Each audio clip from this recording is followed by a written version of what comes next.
I am Thoth, the ever-seeing, the hand that remembers. Before gods rose I was. After stars fall I remain. I do not shape the tale, I etch it into the bones of time. From the first word to the final silence I bear witness.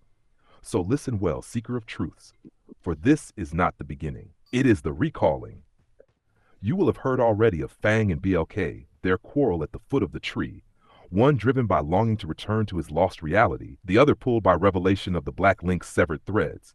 But there was a third. There is always a third. The fog does not speak plainly, but it does move pieces. One such piece was Creon. Whether led by the fog or joined to it in covenant is not for me to say, though the distinction grows thin when will and fog become indistinguishable. What matters is that he walked in step with its intention. And its intention was simple: the tree, not to guard it, not to nurture it, but to take it, to draw it into the endless folds, to let the fog steal its roots, its branches, its capabilities. So it was that, as Fang raised his hand to strike and BLK prepared his defense, the fog parted. A silhouette emerged, sharp and human in shape, though the air around him bent, as if reality itself wished to hide his features. His voice was the first thing that reached them. Get away from the tree. A command, not a request. Fang froze, recognizing the cadence, the weight. To him, this was no stranger. This was the one he had met before, the one who told him his misfortune was bound, the one Fang, in his anger and sorrow, had named the fog itself. BLK, by contrast, felt something else. A ripple, faint yet undeniable.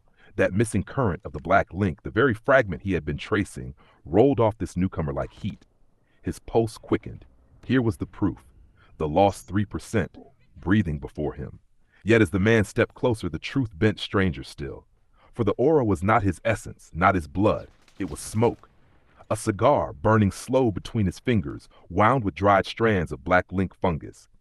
He drew deep, exhaled, and the fog about him thickened with spores. Consider this, O listener. BLK had felt the tremor of revelation, the riddle of the link's missing portion, and it was here, reduced to contraband, consumed as a high. What BLK revered as puzzle, Creon treated as vice.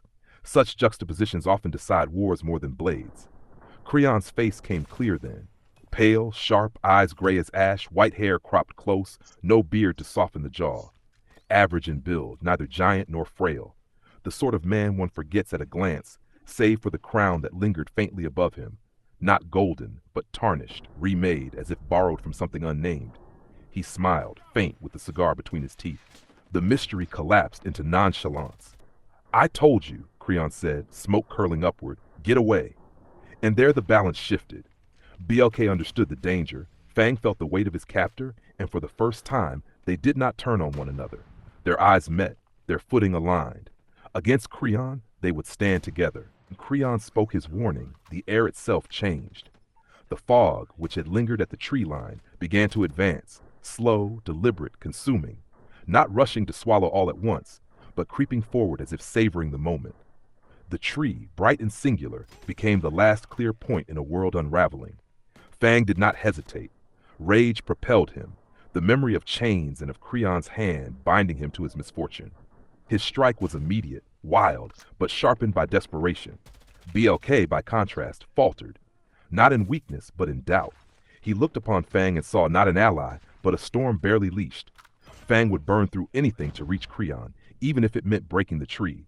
And yet, Creon stood greater still, a conduit of fog, a smoker of link, each exhale twisting thought itself. To fight Creon was necessity, even if alliance was bitter. Creon did not raise a blade, he raised smoke. From his lungs poured blackened clouds, veined with the spores of the link. They spread not as fog spreads, but as thought spreads, curling into the minds of those before him. And with the smoke came voices, not his own, but theirs. To Fang he whispered in Fang's own voice, "You are cursed, bound. You will never be free while the tree still stands." To BLK he whispered in BLK's, "Fang will betray you. He will destroy what you protect. Strike him first, or lose everything." This is the cruelty of Creon's gift, not merely to choke lungs, but to choke certainty.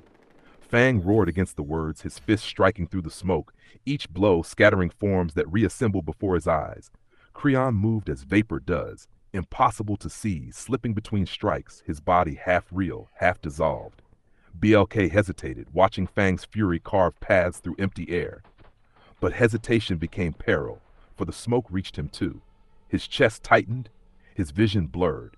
Within the haze he saw not Fang nor Creon, but countless faces, those taken by the link, their mouths wide in accusation. The tree loomed behind them, roots shivering as the fog gnawed closer. With every heartbeat, the clearing shrank, the edges swallowed by gray. What had been a battlefield was becoming a cage. And through it all, Creon smiled. He spoke aloud at last, voice calm even as the world dimmed. This tree does not belong to you. It belongs to the fog. Step aside, and perhaps you will live long enough to see why. But neither Fang nor BLK stepped aside. Fang's body blurred into motion. His strike aimed for Creon's heart, torn by doubt, raised his hand to anchor Fang's fury with his own resolve. For in that moment, one truth rose clear. If Creon took the tree, all was lost. And the fog crept ever closer. It is here I pause, for the next stroke of violence will not be spoken lightly. But know this, the clash had begun, and none present would leave unchanged.